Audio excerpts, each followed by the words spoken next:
Hello friends, my name is Ravi and welcome to all in my channel study Bihar. तो friends, अभी करेंगे math के क्वेश्चन आरपीएफ कांस्टेबल एंसिलरी एग्जाम 2019 के लिए। ठीक है, जैसे कि आप लोगों को दिख रहा होगा तो ये मेरा एक सेट आप लोगों के सामने फिर से हाजिर है। ठीक है, ये होगा मेरा सेट नंबर 4। इससे पहले मैंने 3 सेट करा दिया, तो जिन लोगों ने नहीं देखा है तो जाकर देख सकते हैं और एक बेसिक से आइडिया लगा लीजिए कि किस टाइप से आपका पेपर का पैटर्न पूछा जा रहा है। ठीक है, मैं आपको बता चुका हूँ आरपीएफ कांस्टेबल का जो पेपर हुआ था, आप वो अगर पूरा सेट को कर लेते हैं जिस तरीके से पैटर्न पूछा गया था, तो फ्रेंड्स उससे बाहर आपको इसमें आपको नहीं देखने मिलेगा। ठीक है, और ये भी जो मैं आपको सेट लेकर आया हूं, वो पूरे इसी पैटर्न पे बेस है होने वाला है। ठीक है, तो चलिए आज के सेशन को अभी स्टार्ट करते हैं बिना किसी टाइम वेस्ट के।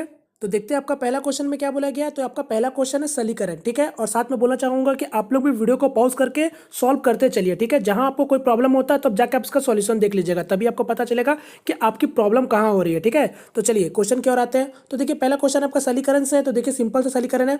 क्या है आपका रूट के अंदर में सभी आपका रूट में भी नंबर है। तो यहाँ देखिए आपका 100 है, तो जब आपका 100 रूट से बाहर निकलेगा तो क्या बन के आ जाएगा, ये आपका 10 हो जाएगा। फिर ये आपका प्लस है यहाँ पास, अब ये 441 है, ये आपका बाहर निकलेगा तो क्या हो जाएगा, तो ये 21 हो जाएगा क्योंकि आपका 21 का स्क्वायर है। क्लियर है। फिर आपका प्लस यहाँ हो गया, फिर 121 है, ये बाहर निकलेगा तो कितना बन जाएगा, ये 11 बन जाएगा। और ये प्लस आपका ये 7 आपका ऐसे ही है। ठीक है, और इसके ऊपर में क्या एक रूट है, तो बस अब जोड़ लीजिए। तो ये आपका 10 और 21 कितना हो गया, 31 हो गया। 31 और 11 कितना हो गया आपका, ये आपका 42 हो गया। अब 42 और 7 कितना हो गया, ये आपका 49 हो गया। यानी कितना आ गया आपका 49 आ गया। और जब ये आपका बाहर निकलेगा तो क्या बन जाएगा, ये आपका 7 बन जाएगा क्योंकि ये आपका 7 का स्क्वायर है। क्लियर है, तो इसका आंसर क्या हो जाएगा, सेकंड नंबर। ठीक है, यानी आपका 7 हो जाएगा। चलिए नेक्स्ट क्वेश्चन की ओर बढ़ते हैं। आपका ये रहा नेक्स्ट क्वेश्चन। तो यहाँ देखिए क्या बोला आपका, एक संख्या अपने 1/4 भाग से 36 अधिक है, संख्या क्या है। तो सिंपल सा क्वेश्चन है। यहाँ पास बोला जा रहा है कोई संख्या है जो कि अपने ही 1/4 भाग से 36 अधिक है। आपको बोल रहा है सिंपल सा संख्या बताए। तो सिंपल सा कुछ नहीं करना है इसमें, आपको डायरेक्ट कोई संख्या को मान लीजिए x है। ठीक है, और अपने ही संख्या का 1/4 से 36 ज़्यादा है, यानी अपने ही संख्या का 1/4 कितना होगा, तो x/4 होगा। अब ये इससे 36 ज़्यादा है, यानी ये दोनों के बीच में अंतर कितना होगा, 36 का अंतर होगा। तो बस अब इसको सॉल्व कर लीजिए। यहाँ आपका एलसीएम 4 हो गया, 4x - x = 36। ठीक है, यहाँ से आपका 4 चला जाएगा तो ये कितना हो गया आपका, और 4x - x ये आपका 3x आ गया। और ये आपका 36 चौके यहाँ पास आ गया, तो यहाँ पर 36 और 4 लिख दीजिए। और ये आपका 3 नीचे आ जा रहा, काट लीजिए 12, तो ये आपका 12 चौके 48, यानी x का वैल्यू क्या आ गया 48। और मैंने x को क्या माना था, वही संख्या माना था, यानी इसका आंसर क्या हो जाएगा, ऑप्शन नंबर 2। क्लियर है।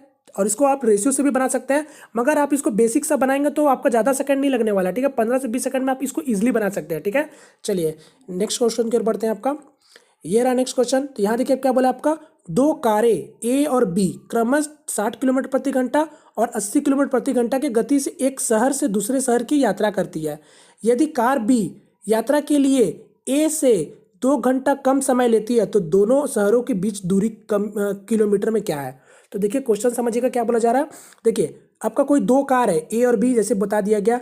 अब बोला जा रहा है कि एक तो कार आपका 60 किलोमीटर प्रति घंटा से चल रहा है और एक आपका 108 किलोमीटर प्रति घंटा से चल रहा है, और एक शहर से दूसरे शहर का यात्रा कर रहा है। मान लीजिए आपका कोई एक शहर यहाँ है और दूसरा शहर यहाँ है। ये दोनों कार आपका यहाँ से यात्रा करके यहाँ तक जाता है। ठीक है, और जिसका गति आपको बता दिया गया, एक कार का 60 किलोमीटर गति से चल रहा है और एक कार आपका 108 किलोमीटर से चल रहा है। मगर साथ में एक चीज़ क्या बोला आपको, यदि कार बी जो है वो यात्रा के लिए ए से 2 घंटा कम समय लेता है, यानी अगर मैं इसको ए आपका ए कार ये है और ये आपका बी कार है, तो ये बी वाला कार जो है आपका ए कार से 2 घंटा कम समय लेता है आपका ये शहर से यह शहर तक पहुंचने में। ठीक है, तो यही आपको बोला गया है यहाँ पास क्वेश्चन में। तो आपसे क्या पूछा है, सिंपल सा कि इसका बीच का मतलब ये 2 शहर का बीच का दूरी क्या होगा। तो अब देखिए, अब बात को समझिएगा। तो पहले तो बताइए कि ये जो 2 कार है, वो 2 कार तो आपका ये शहर से लेकर यही शहर तक जा रही है। बात को समझ गए, यानी दोनों के लिए जो मेरा डिस्टेंस होगा वो क्या होगा, दोनों के लिए सेम होने वाला है। बस जब आपको पता चल गया दोनों के लिए डिस्टेंस सेम है, तो आप दोनों की जगह को डिस्टेंस को इक्वल कर दीजिए। तो आप लोग जानते हैं स्पीड इक्वल टू क्या होता है, डिस्टेंस बाय टाइम होता है। तो यानी आपका यहाँ पास इक्वल कौन हो रहा था, डिस्टेंस ही इक्वल हो रहा था, क्योंकि एक शहर से दूसरा शहर की ओर जा रहा था। तो मेरा डिस्टेंस बराबर क्या हो जाएगा, आपका स्पीड इंटू टाइम। ठीक है, तो अब चलिए, अब मैं मान लेता हूं कि आपका जो पहला कार था, मतलब कार ए का स्पीड क्या था, तो ये 60 का स्पीड से चल रहा था।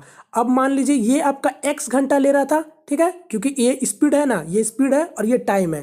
ठीक है, ये आपका x घंटा लेके आपका वो शहर तक पहुंचता है, इक्वल टू बराबर करूंगा किसका, तो वो उतने ही डिस्टेंस का। तो वो कार कितना चल रहा था, तो ये आपका 108 किलोमीटर प्रति घंटा से चल रहा था। अब ये कितना समय ले रहा है, तो बोला गया ये इससे 2 घंटा कम ले रहा है, ठीक है, यानी आपका बी 2 घंटा कम लेता है, तो मतलब क्या होगा, x माइनस 2 ले रहा है, तो बस ये डिस्टेंस बराबर हो गया। इसको आप सॉल्व कर लीजिए। यहाँ पास मैं इसको हटा देता हूँ। एकदम सिंपल सा क्वेश्चन, आप लोग उसको आराम से बना सकते हैं। याद देखिए 60x आ गया, यहाँ पास 108 और यहाँ पास x माइनस 2 तो ऐसी ही है। तो देखिए 12 का पाड़ा में इसको 5 बार में आप काट सकते हैं। 12 का पाड़ा में ये आपका 12 9 108 हो जाता है, ठीक है। यानी आपका क्या आ गया, 5x equal to 9x minus 9 2 18। ये देखिए ये आपका -18 है, ये आपका इधर आ जाएगा तो क्या हो जाएगा 18 हो जाएगा, और ये आपका 5x उधर चला जाएगा तो आपका हो गया क्या, तो ये आपका हो जा रहा है देखिए 4x हो गया। तो यहाँ पर अब x का वैल्यू क्या आ गया, तो x का वैल्यू आ गया आपका 18/4, यानी इसको सॉल्व करेंगे तो क्या आ गया 9/2, यानी आ गया आपका 4.5। अब देखिए 4.5 मेरा क्या आया, बात को समझिएगा, 4.5 मेरा आया है समय। अब क्योंकि मैंने समय माना था, अब आपसे क्या पूछा था, दूर, आप लोगों को शहर की दूरी बताइए, तो दूरी तो आप आराम से निकाल सकते हैं। यानी आपका कार एक कितना गति से चल रहा था, तो 60 का गति से चल रहा था, तो यानी आपका 60 गुना, यही तो मेरा दूरी है ना, तो 60 गुना x, तो x कितना है 4.5। तो इसको सॉल्व करेंगे तो क्या होगा, इसको गुना कर लीजिए, तो 60 गुना 4 240, और आपका आधा यहाँ 30, तो कितना हो गया आपका, ये हो गया 270। क्लियर है। अब यहाँ चाहते तो आप यहाँ पास, यहाँ पर देखिए ये वाला अगर कार की अगर आपसे निकालेंगे तो यहाँ से भी आप निकाल सकते हैं। यहाँ पास आपका 108 गुना यहाँ पर क्या करना पड़ेगा, तो 4.5 माइनस 2 घंटा, यानी इसका गति से आपको सिर्फ 2.5 घंटा लेना है, तब जाके आपका आंसर आ जाएगा। तो सिंपल सा क्वेश्चन था फ्रेंड्स, उम्मीद करता हूं आप लोगों को समझ आया होगा। चलिए नेक्स्ट क्वेश्चन की ओर बढ़ते हैं। आपका ये रहा नेक्स्ट क्वेश्चन। यहाँ क्या बोला आपका, यदि P अनुपात Q इक्वल टू 3:4 है, Q अनुपात R इक्वल टू 2/5 है, तो P प्लस Q अनुपात Q प्लस R क्या है। तो सिंपल सा क्वेश्चन है, आपको बस हल्का से बेसिक चीज पता होना चाहिए। यहाँ आपको क्या का अनुपात दिया है, तो P है, Q है और R है, यही तीन आपको दिया हुआ, ठीक है। तो अब देखिए P और Q का क्या अनुपात दिया आपको, 3:4 दिया, तो ये आपका 3:4 मैंने यहाँ लिख लिया। अब आपको Q और R का क्या अनुपात दिया, तो 2/5 का, यानी 2:5 मैंने लिख लिया। अब एक काम करते, ये तीनों का एक साथ हम लोग अनुपात निकाल लेते हैं। तो कैसे निकालेंगे, तो इस साइड से आपका जो नंबर खाली है वहां से आपको 4 एक लिख देना, और यहाँ से जो नंबर खाली है यहाँ से आपको 2 लिख देना, बस ये हो चुका है। तो यहाँ से आप गुना कर लीजिए, 3 2 6, 4 2 8, और यहाँ से आपका क्या हो गया 5 चौके 20, ठीक है। ये आपका आ चुका है तीनों का अनुपात। तो अब यहाँ से और भी आप काट सकते हैं। देखिए 2 का पाड़ा में ये आपका 3 बार में कट जा रहा, ये आपका 2 का पाड़ा में 4 बार में कट जा रहा, तो इसको और छोटा कर लीजिए, और ये आपका 2 का पाड़ा में 10 कट गया। अब देखिए आपका क्या अनुपात निकल के आ गया, तो 3:4:10 आ गया। अब आपका कोई कुछ नहीं कटेगा, यानी मेरा ये 3 अनुपात आ गया P Q R का। अब आपसे क्या पूछा था, P प्लस Q अनुपात Q प्लस R, तो P प्लस Q मेरा क्या हो गया, यही आपका P है। देखिए आपको मैं दिखा देता हूँ, P प्लस Q कितना हो गया, 4 3 7, यह 7 आ गया। अब अनुपात किसका पूछा है, Q प्लस R का, तो Q प्लस R कितना हो गया 4 + 10, यानी कितना हो गया 14।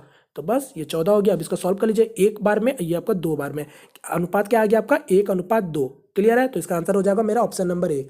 उम्मीद करता हूँ ये भी समझ आया होगा। चलिए नेक्स्ट क्वेश्चन की ओर बढ़ते हैं। आपका ये रहा नेक्स्ट क्वेश्चन। यहाँ क्या बोला आपका, दो संख्याएं हैं, पहली संख्या दूसरी संख्या की आधी है, यदि उनका औसत 57 है तब पहली संख्या क्या है। तो सिंपल सा क्वेश्चन बोला है, ठीक है। जैसे जैसे क्वेश्चन बोलता है आपको वैसे वैसे आप डाटा को लिख लीजिए, फिर उसको सॉल्व कर दीजिए, इसमें और कुछ खास नहीं रहता, ठीक है। तो बोला दो संख्याएं हैं, ठीक है, पहली संख्या दूसरी संख्या की आधी है। तो चलिए मैं मान लेता हूँ कोई दो संख्या होगी, तो एक संख्या को मैं मान लेता हूँ कि जो है उसका x है, और जो दूसरी संख्या है वो आपका क्या होगी, तो ये आपका होगी उसका, देखिए दो संख्या, पहली संख्या दूसरी संख्या की आधी है, तो एक मिनट गलती हो जाएगा यहाँ पास। ये देखिए पहली संख्या को ये है और ये दूसरी संख्या है, क्या बोला है, पहली संख्या दूसरी संख्या की आधी है। तो चलिए मैं मान लेता हूँ कि आपका ये जो दूसरी संख्या होगी वो x है, और जो पहली संख्या होगी क्या बोला उसका आधा होगा, यानी आपका x/2 होगा।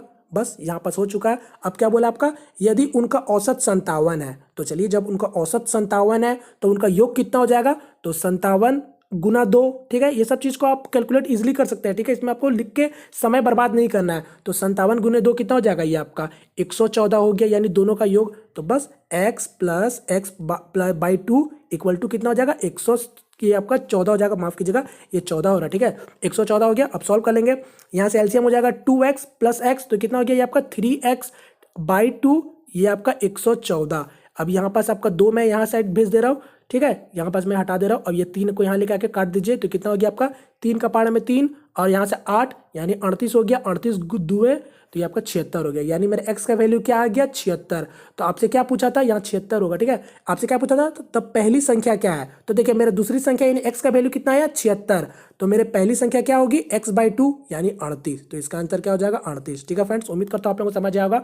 तो इसको भी इस तरीके से आप इसको इजिली बना सकते हैं, ठीक है। चलिए नेक्स्ट क्वेश्चन की ओर बढ़ते हैं। आपको ये रहा नेक्स्ट क्वेश्चन। यहाँ क्या बोला आपका, यदि एक समबाहु त्रिभुज का क्षेत्रफल 60√3 मीटर स्क्वायर है तो उसकी ऊंचाई का मान मीटर में क्या है। तो फ्रेंड्स देखिए ये वाला क्वेश्चन मुझे बहुत अच्छा लगा इस सेट का, ठीक है। इसमें आपका कुछ खास नहीं है, मैं आपको बता चुका हूं कि आपको फॉर्मूले सबके आने चाहिए, बेसिक बेसिक जो भी होते हैं। आप यहाँ पर सिलेंडर, कोन, रेक्टेंगल, ये सारा का फॉर्मूला आप याद करके रखिए, जो भी होता है आपका नॉर्मली। आप उसके बाद फिर जाइएगा, उससे कुछ हार्ड नहीं पूछा जाएगा, फिर सिर्फ फॉर्मूला आपको आने चाहिए। तो यहाँ पर भी क्या बोला आपका, यदि एक समबाहु त्रिभुज का क्षेत्रफल आपको दे दिया कितना, तो 60√3। तो एक अब समबाहु त्रिभुज आप लोग जानते हैं यानी इक्विलैटरल ट्रायंगल, और इक्विलैटरल ट्रायंगल का आपका एरिया क्या होता है, तो ये होता है आपका √3/4, ठीक है। ये √3/4 ए स्क्वायर होता है। तो अब आपको क्या बोल दिया, समबाहु त्रिभुज का क्षेत्रफल आपको दे दिया यानी 60√3 दे दिया, ठीक है। यानी ये मेरा किसके बराबर होगा, तो 60√3 के बराबर होगा। क्लियर है। अब आपसे पूछा क्या था, इसकी ऊंचाई का मान बताइए, यानी इसका ये वाला चीज पूछा है आपसे, ऊंचाई पूछा है। और आप लोग जानते हैं इक्विलैटरल ट्रायंगल यानी आपका समबाहु त्रिभुज का क्या होता है, सभी जो आपका भुजा होते हैं वो आपका बराबर होते हैं, यानी आपका ए अगर ये है तो ये भी ए ही है, और ये भी आपका ए है, ठीक है। अगर आपसे कोई पूछ ले परिमाप क्या होता है तो आप लोग जानते होंगे 3a। क्लियर है। तो अब देखिए आपसे ये वाला चीज पूछा है, तो अब देखिए पहले सबसे पहले तो आप भुजा निकाल लेंगे। तो भुजा कैसे निकालेंगे, ये यहाँ पर बराबर कर चुका हूं मैं, तो यहाँ से मैं सॉल्व कर लेता हूँ पहले। तो √3 कट गया, ठीक है, और ए स्क्वायर है और 60 है, तो यहाँ पर जब मैं 4 को वहां भेज दूंगा तो क्या हो जाएगा, ए स्क्वायर इक्वल टू ये आपका हो जाएगा 240। क्लियर है, कोई डाउट नहीं है आपको यहाँ पास। तो चलिए अब आपका देखिए, अब मेरा ए क्या हो जाएगा, तो ए मेरा निकल के आ जाएगा, देखिए आपका 4√15, ठीक है, क्योंकि ये आपका ये किसी का स्क्वायर नहीं होता है। जब आप इसको तोड़ेंगे तो क्या आ जाएगा, ए का इक्वल टू, तो ये आ जाएगा आपका 4√15, यानी जो मेरा भुजा किसके बराबर हो गया, तो 4√15 के बराबर हो गया। क्लियर है, यानी मेरा भुजा हो गया 4√15। तो बस मैं इसको यहाँ हटा देता हूँ, तो ये मेरा भुजा कितना आया था 4√15। अब आपसे क्या पूछा था, ऊंचाई। तो आप लोगों को ऊंचाई का भी फॉर्मूला पता होना चाहिए, ये जो समबाहु त्रिभुज में, तो इसका क्या होता है ऊंचाई का फॉर्मूला, यानी h इक्वल टू क्या होता है ये आपका, तो ये होता है आपका √3/2, ठीक है, और ये आपका a होता है, यहाँ पास a हो गया, तो ये आपका फॉर्मूला होता है, ठीक है। तो ये आपका इसको इसमें डाल लीजिए, तो यहाँ पास आपका भुजा आपके पास है, तो यहाँ पर डाल लेते हैं हम लोग। तो ये आपका √3/2 और ये आपका कितना है, तो ये आपका 4√15 है, ठीक है। अब इसको सॉल्व कर लेते हैं। तो देखिए 2 आपका 2 बार में कट गया, अब आपका 2 आ गया।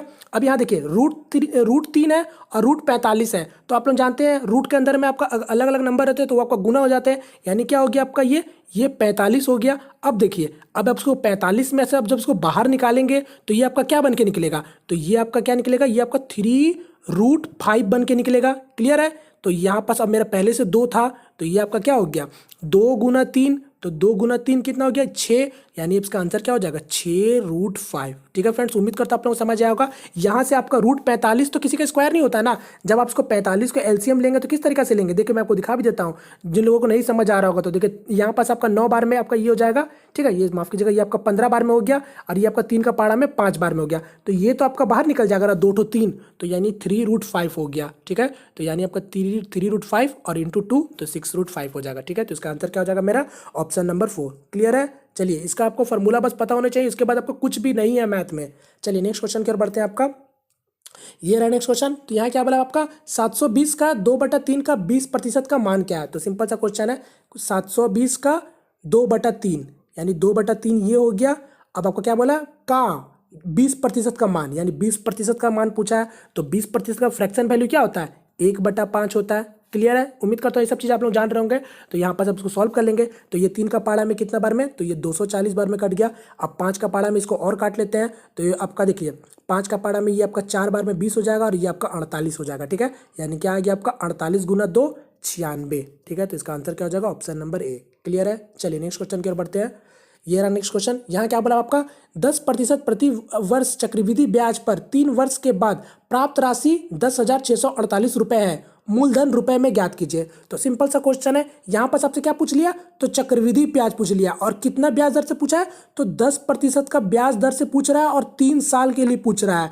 तो मैंने आपको इससे पहले भी वीडियो में बताया था कि ये जो नंबर है, जो दर है, वो आपका इसका याद ही कर लीजिए कि 2 साल का पूरा ब्याज दर कितना होता है। तो 2 साल का पूरा ब्याज दर 10% का ब्याज से 21% होता है। वही जब आपका बोल दे कि 10% का ब्याज दर से 3 साल के लिए कितना होता है, तो ये आपका होता है 33.1। ठीक है, इससे आपका समय खुद ही बचेगा अगर आप ये सब चीज़ जानते हैं। तो अगर आपसे पूछ ले 10% का ब्याज दर से 4 साल का कितना होता है, ये आपका हो जाएगा 46.41। ठीक है, ये इतना प्रतिशत ब्याज लगेगा। तो अगर आप ये सब चीज़ आपको पता होगा तो आप एग्जाम में इसमें एकदम भी समय नहीं लगाने वाले। ठीक है, तो यहाँ पर हम लोग जानते हैं, ये जब आपका 10% का ब्याज दर से 3 साल के लिए कितना ब्याज लगेगा, तो 33.1 लगेगा। क्लियर है। अगर जिन लोगों को नहीं पता कि इसको किस तरीके से निकालते हैं, यानी चक्रवृद्धि ब्याज, तो मैं थोड़ा सा हल्का आपसे बताना जरूर चाहूंगा। देखिए कभी भी आपको दे ब्याज दर पूछे मतलब आपको, तो यहाँ पर डायरेक्ट ये फॉर्मूला में डाल दीजिए, x plus Y plus x into Y, ये आपको दे देता है। ये आपको 2 साल का निकाल कर चक्रवृद्धि ब्याज दे देगा।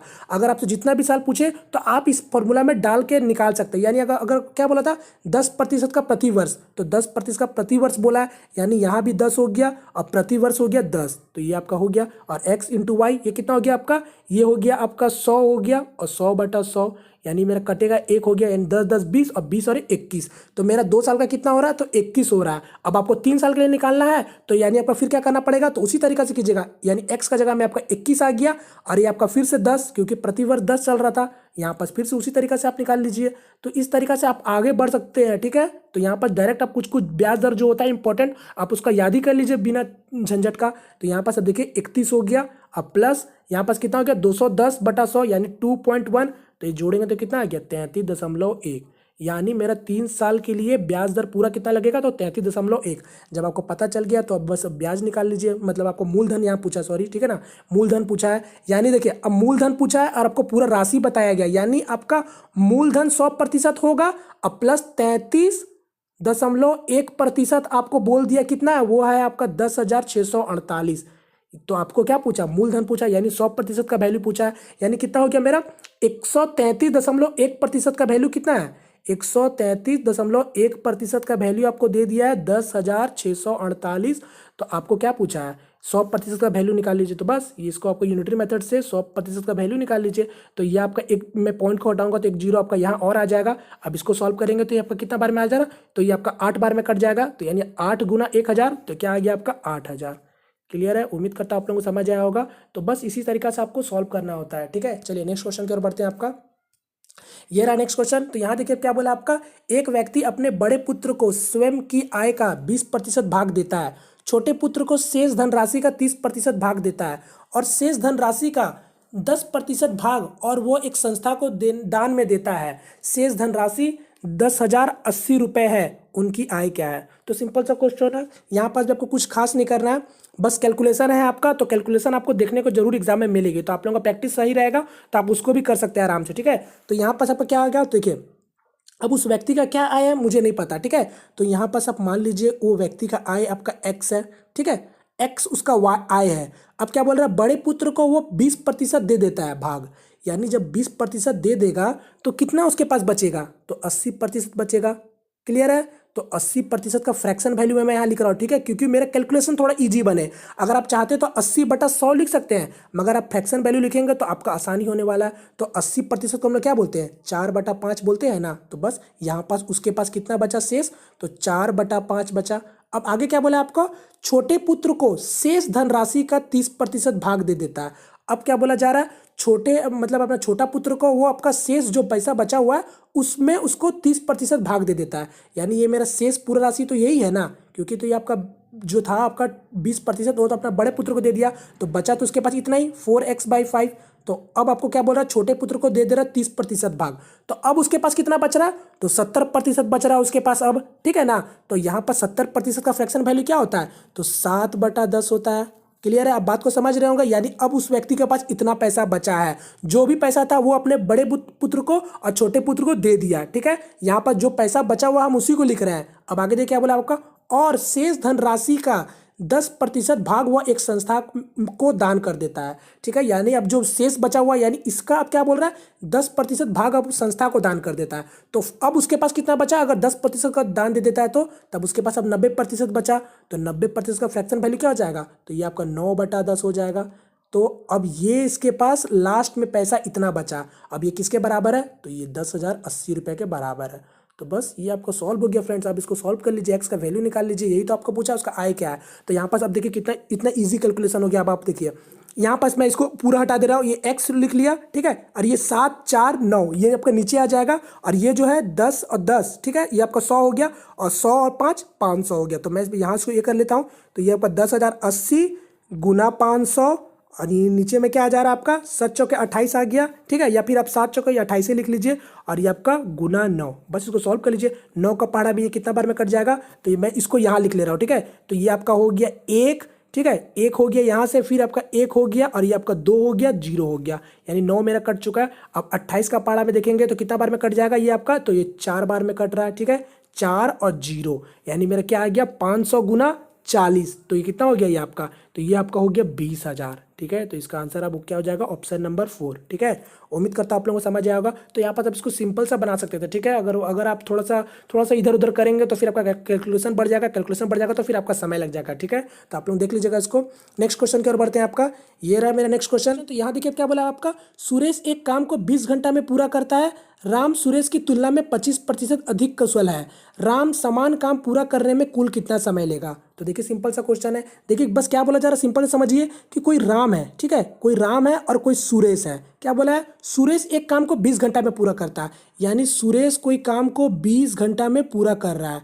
अब आगे क्या बोला आपका, राम सुरेश की तुलना में 25% अधिक कुशल है। तो इसका मतलब क्या हो रहा है कि अगर आपका सुरेश अगर मान लीजिए अगर 100 काम कर सकता है, तो आपका राम कितना काम करेगा, तब आपका 125 काम करेगा, ठीक है, क्योंकि यहाँ पर यही बात बोला गया है कि राम सुरेश की तुलना में 25% अधिक कुशल है। तब यहाँ पर आपका क्या हो जाएगा, या फिर आप इसको एक और लैंग्वेज में समझ लीजिए, 25% अधिक कुशल मतलब क्या होता है, यानी 25% मतलब क्या हो गया, 1/4 हो गया।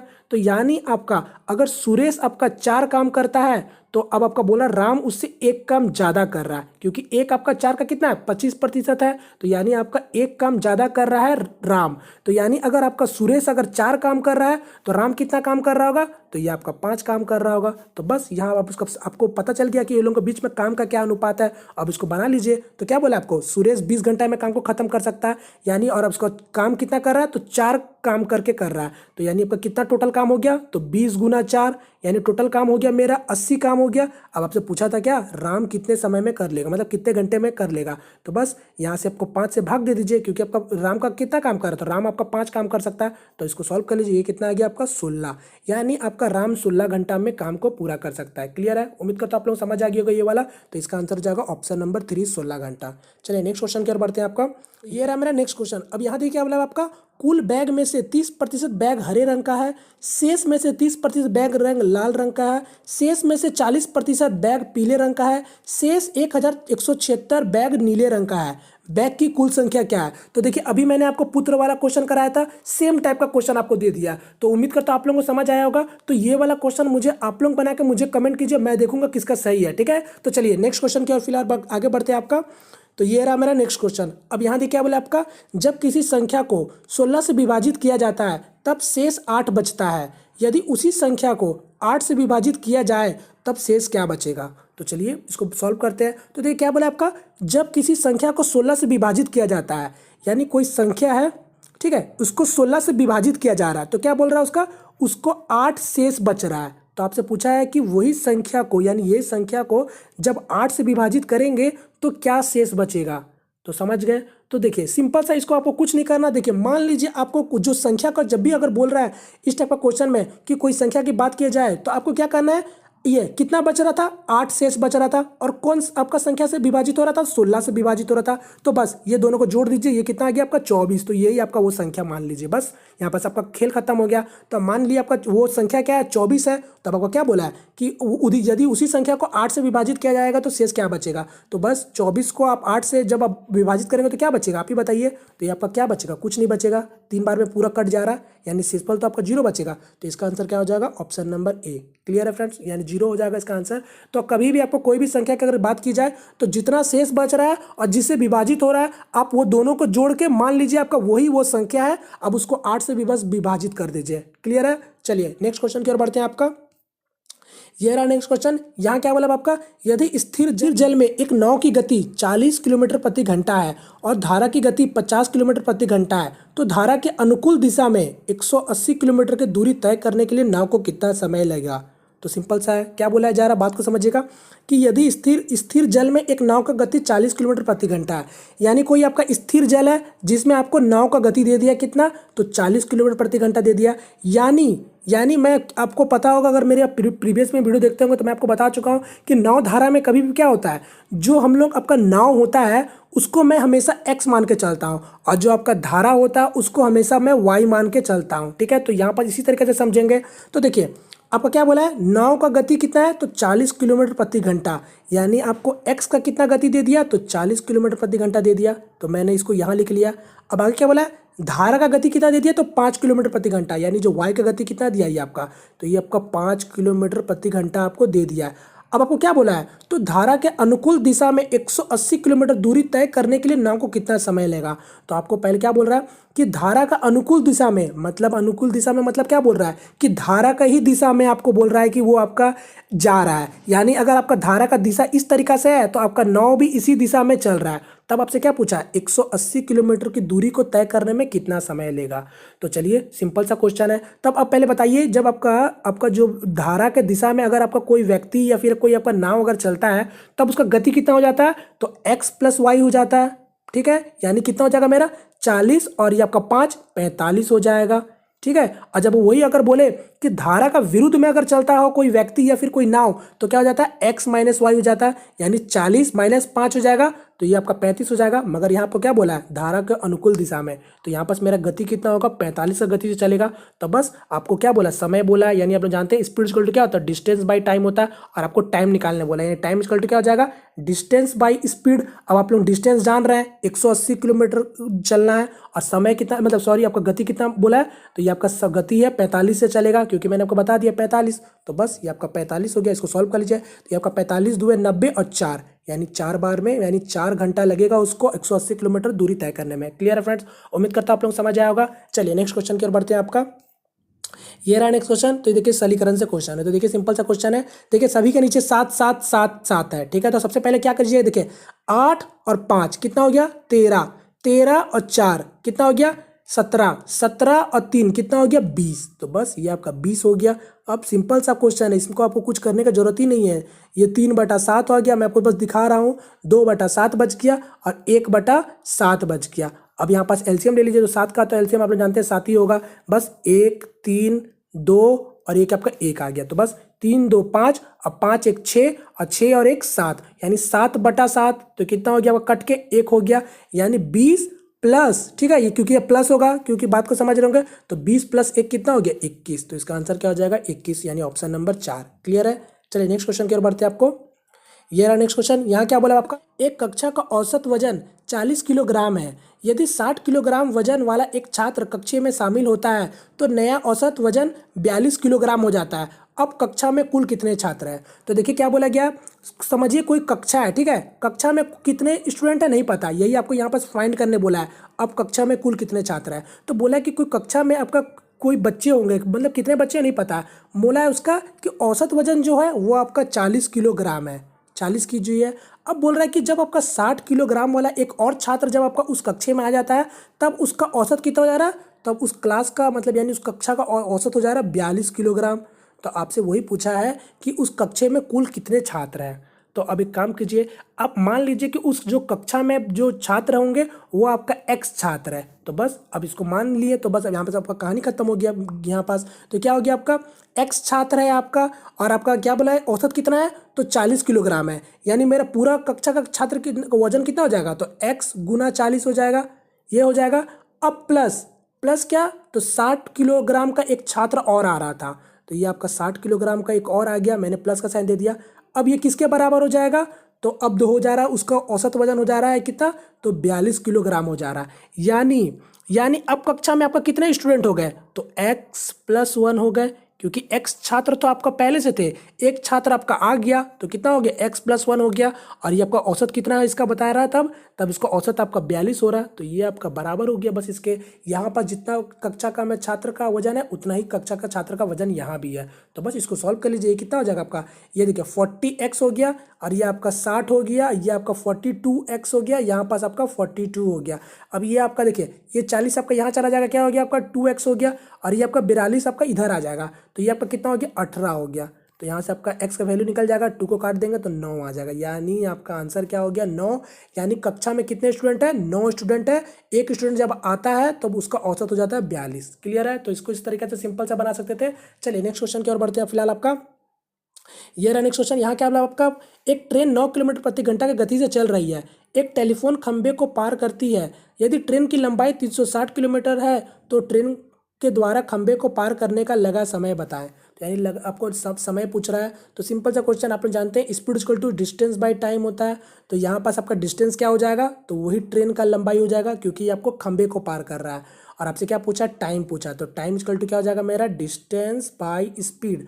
मेरा डिस्टेंस क्या होगा, तो खंबा मतलब आपका ट्रेन का लंबाई होगा, यानी कितना है आपका 360 होगा।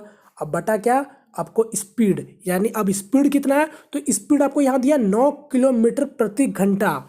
यहाँ पास क्या बोला, किलोमीटर प्रति घंटा में दिया है, तो आपको क्या करना होगा, सबसे पहले चेंज करना होगा उसका यूनिट, क्योंकि यहाँ पास आपका जो ट्रेन का आपका जो लंबाई है वो मीटर में है, और आप लोगों को पता होगा मीटर आपका कोई एक यूनिट में सॉल्व करना होता है। तो यहाँ पास पहले क्या करेंगे, 9 किलोमीटर को हम लोग मीटर प्रति सेकंड में ले जाएंगे। तो कैसे ले जाते हैं, तो आपको जब भी मीटर प्रति सेकंड में ले जाते हैं तो क्या करते हैं, 5/18 से गुना करते हैं, जिससे मेरा मीटर प्रति सेकंड में चल जाता है उसका गति।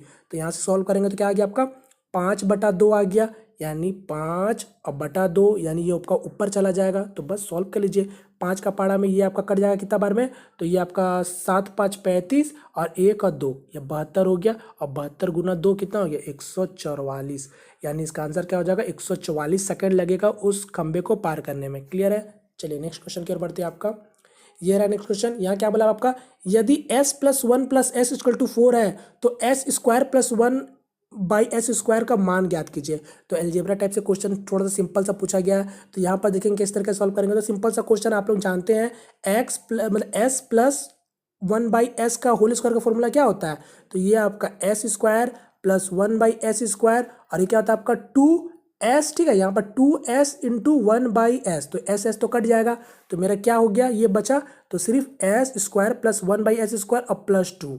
तो आपसे क्या पूछा है, यहाँ पास आपको इसी का मान पूछा है, यानी इस वाले का आपको मान पूछा है। तो चलिए मैं ये जो +2 है मैं इसको इस साइड ले आ रहा हूँ, तो ये आपका क्या हो जाएगा, यानी 1/s ये आपका ऐसे रह जाएगा, और ये आपका -2 इधर आ जाएगा, और ये आपका वैसे ही का वैसे ही रह जाएगा। तो बस अब वैल्यू डाल दीजिए सबका, क्योंकि आपको इसका वैल्यू पूछा है, और आपको s+1s का वैल्यू आपको पता है 4 है, और देखिए 4 है, और 4 का स्क्वायर कितना हो जाएगा 16 हो जाएगा, और 16 में से 2 चल जाएगा कितना हो जाएगा 14 हो जाएगा, यानी s² + 1/s² का वैल्यू क्या आ गया 14, और आपसे यही पूछा था, तो इसका आंसर क्या हो जाएगा ऑप्शन नंबर ए। क्लियर है, चलिए नेक्स्ट क्वेश्चन की ओर बढ़ते हैं। आपको ये रहा नेक्स्ट क्वेश्चन। यहाँ क्या बोला आपका, यदि 10 वस्तुओं का विक्रय मूल्य 15 वस्तुओं के क्रय मूल्य के बराबर है तो लाभ प्रतिशत ज्ञात कीजिए। तो सिंपल सा क्वेश्चन है, क्या बोला आपका 10 वस्तुओं का विक्रय मूल्य, यानी 10 वस्तुओं का SP किसके बराबर है, तो 15 वस्तुओं का CP का बराबर है। तो बस इसका अनुपात में ले लीजिए, तो यहाँ से आपका CP है, ये आपका SP को मैं नीचे ले आ रहा हूँ, तो ये आपका SP यहाँ आ गया, और ये जो आपका 15 है मैं इसको नीचे ले आ रहा हूँ, तो ये आपका इधर आ गया। तो बस इसको यहाँ से आप सॉल्व कर लीजिए। अब यहाँ से 5 का पारा में 2 बार में कट गया, 5 का पारा में 3 कट गया, यानी जो मेरा CP अनुपात SP क्या आया, तो ये आया 2/3। तो अब बताइए क्या हो रहा, यानी 2 रुपये का सामान को अगर आपका 3 रुपये में बेचा जा रहा है तो कितना प्रॉफिट हो रहा, तो 1 रुपये प्रॉफिट हो रहा। और किससे प्रॉफिट हो रहा, तो आपका CP से हम लोग देखते हैं, तो यानी 2 मतलब 1/2 × 100, तो ये क्या निकल के आ गया 50, यानी 50% का प्रॉफिट हो रहा है, क्योंकि 2 रुपये का सामान को 3 में बेचा जा रहा है, तो 1 ज़्यादा बेचा जा रहा है, और 1 आपका 2 का कितना प्रतिशत है, तो 50% है, तो बस लाभ भी होगा 50%, यानी आंसर हो जाएगा इसका ऑप्शन नंबर 3। क्लियर है, चलिए नेक्स्ट क्वेश्चन की ओर बढ़ते हैं। आपका ये रहा नेक्स्ट क्वेश्चन। अब ये देख लीजिए DI से क्वेश्चन है, और मैं आपको बता चुका हूँ DI से क्वेश्चन आपको देखने के पूरे चांसेस है, ठीक है, तो 1 से 2 DI आपका जरूर पूछा जाएगा। तो देखते हैं इसको कैसे सॉल्व करेंगे। तो पहले DI को देख लेते हैं क्या बोला गया आपका। नीचे दिया गया दंड आरेख 2013 से 16 के अवधि के बीच एक शहर की कुल जनसंख्या और पुरुष जनसंख्या 00 में दर्शाता है। मतलब 0 0 में मतलब क्या हो जा रहा है, 1 हज़ारों में दर्शा रहा है, मतलब हज़ारों में दर्शाया जा रहा है। ठीक है, 3 0 है मतलब आपका हज़ारों में दर्शाया जा रहा है। ठीक है, तो अब आपका देखिए क्या बोला आपका, ये जो आपको दिख रहा होगा 2013 वर्ष, 14 वर्ष, 15 वर्ष, 16 वर्ष, यानी आपको ये हर वर्ष में आपको कुल जनसंख्या और पुरुष जनसंख्या दर्शाया जा रहा है। जैसे कि मैं बात करूँ, देखिए ये आपका कुल जनसंख्या है, यानी ये वाला कुल जनसंख्या और ये आपका पुरुष जनसंख्या है। अगर मैं 2013 की बात करूँ तो देखिए कुल जनसंख्या 2013 में है आपका 50, यानी 50,000 आपका कुल जनसंख्या है 2013 में। उसमें पुरुष कितना है, तो पुरुष उसमें है 30,000। तो आपको पता होगा कुल जनसंख्या में कितने कौन कौन आएंगे, पुरुष और महिला आएंगे। तो पुरुष उसमें 30,000 है, तो महिला कितनी हुई, तो 20,000 हुई। ठीक है, उसी तरीके से कुल जनसंख्या दिया हुआ है और आपको यहाँ पास पुरुष जनसंख्या दिया हुआ, तो ये आपको अलग अलग वर्षों का दे दिया गया, 2014, 2015, 2016 का। क्लियर है, उम्मीद करता हूँ आप लोगों को समझ आ गया होगा। चलिए अब क्वेश्चन को देखते क्या बोला आपका क्वेश्चन में। 2015 में महिला जनसंख्या 2014 में महिला जनसंख्या की कितनी प्रतिशत है। यानी आपको पूछा 2015 में महिला जनसंख्या 2014 के महिला जनसंख्या की कितनी प्रतिशत है। तो सबसे पहले आपको 2015 का महिला जनसंख्या, 2014 का महिला जनसंख्या पता होना चाहिए, तभी जाके आप प्रतिशत निकाल सकते हैं। तो निकाल लेते हैं हम लोग 2015 में महिला कितनी है। तो देखिए 2015 ये आपका यहाँ 2015 में कितना आपका कुल जनसंख्या है, तो ये आपको दिख रहा होगा 60 है, मतलब कितना 60,000। तो मैं यहाँ पर 1000 को हटा देता हूँ। ठीक है, हटा के ही चलता हूँ। तो यानी आपका टोटल जनसंख्या 2000 में आप 60 मान लीजिए, जिसमें आपका पुरुष कितना है, तो देखिए ये आपका पुरुष दिखेगा, आपको ध्यान से देखेंगे तो 35 है, इसमें 35 पुरुष है और कुल जनसंख्या 60 है। तो आपका महिला कितनी हुई, तो इसमें से घटा देंगे, यानी कितनी महिला हुई, तो ये आपका 25 महिला हुई। यानी 2015 में आपका महिला है 25। क्लियर है, यानी आपका 25,000 समझिए। अब देखिए 2014 में भी उसी तरीके से निकालेंगे, तो 2014 का कितना होगी, तो मैं इसको फिलहाल यहाँ हटा लेता हूँ जिससे समझ आएगा। अब देखिए 2014 में कितनी है आपकी, तो कुल जनसंख्या अगर आप देखेंगे तो 2014 में है 55, तो 55 आपका कुल है, और जिसमें पुरुष कितना है, तो पुरुष है आपका 35, तो ये आपका पुरुष है 35। तो महिला कितनी हुई, तो 2014 में महिला हुई आपका 20 हुई। तो बस अब आपको दोनों वर्ष का महिला पता चल गया, तो बस प्रतिशत निकाल दीजिए। तो बोला 2015 में महिला की 2014 से निकालना, यानी 15 में है आपका 25। ठीक है, मैं हटा देता हूँ, 25-20 याद रखता हूँ। यानी क्या बोला 2015 में 25 थी और 2014 में 20 थी। तो पूछा है इसी का प्रतिशत कितना है, तो सॉल्व कर लीजिए। 20 का पारा में 5, यानी 25 गुना 5 125, यानी 125 इसका प्रतिशत आंसर हो जाएगा, जो कि आपका ऑप्शन नंबर 4 नंबर। ठीक है, यानी 2015 में महिला जनसंख्या 2014 के महिला जनसंख्या के 125% है। क्लियर है, चलिए नेक्स्ट क्वेश्चन की ओर बढ़ते हैं। तो ये रहा मेरा लास्ट क्वेश्चन और डीआई से ही क्वेश्चन है। ठीक है, तो अब देखते हैं क्वेश्चन क्या बोला आपका। 2015 में क्रमश पुरुष और महिला जनसंख्या का अनुपात क्या है। तो सिंपल सा क्वेश्चन है, 2015 में पूछ रहा है पुरुष और महिला का जनसंख्या का अनुपात पूछ रहा है। तो 2015 पहले कहाँ है, तो 2015 में मैंने अभी आपको बताया था, 2015 में पहले कुल जनसंख्या है कितनी, तो ये आपका 60 है, यानी 60,000 है। तो 60 में पुरुष कितना है, तो पुरुष आपको दिख रहा होगा, ये देखिए 35 ही है, यानी 60 में पुरुष कितना है, तो 35 है। तो आपका महिला कितनी होगी, तो 60 में 35 घटाएंगे तो ये आपका हो जाएगा 25 हो जाएगा।